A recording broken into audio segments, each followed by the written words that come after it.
Hi, I'm Mary, and I'm going to talk to you today about substantial rehabilitation and the proposed amendments to the code. Let's start off with what exactly is substantial rehabilitation. When work is sufficiently completed on a rent-stabilized building's building-wide systems, individual apartment systems, so that that building may be removed from rent stabilization. The code is going to impact sub-rehab applications in a lot of ways. Before we begin, let's talk a little bit about what makes up the building-wide and apartment systems. DHCR has a list published, so I won't go into it in detail. Under the current rules, there were certain good cause exceptions to how much of those systems had to be replaced.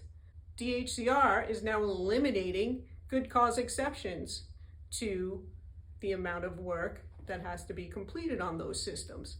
Owners, in order to establish that a building qualified for sub-rehab, has to show that the building was in a substandard or deteriorated condition. And under the current rules, there's a presumption that a building is in a deteriorated condition if it's 80% vacant.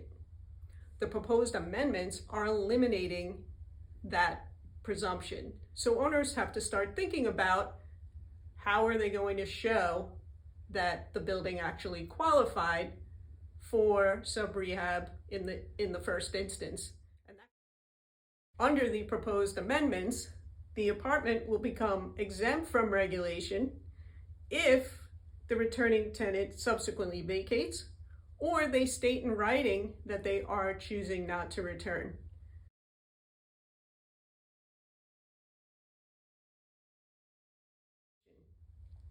The tenant that's been forced to vacate and it is receiving the benefit of the $1 rent reduction order, at their option, can decide in that circumstance to either receive a stipend a la a demolition application, or they resume their rent stabilized tenancy in a reconfigured unit.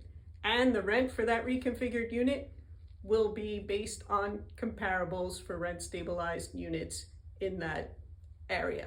An owner can be denied a sub-rehab application in various circumstances. One is if they're convicted of arson or there's a finding of harassment. If you have any questions about sub-rehab applications, whether future or pending, please contact our office and we'll be happy to help you.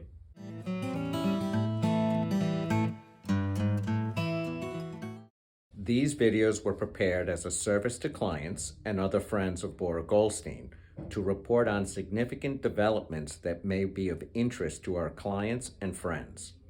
The content is general and for informational purposes only and should not be relied upon as legal advice.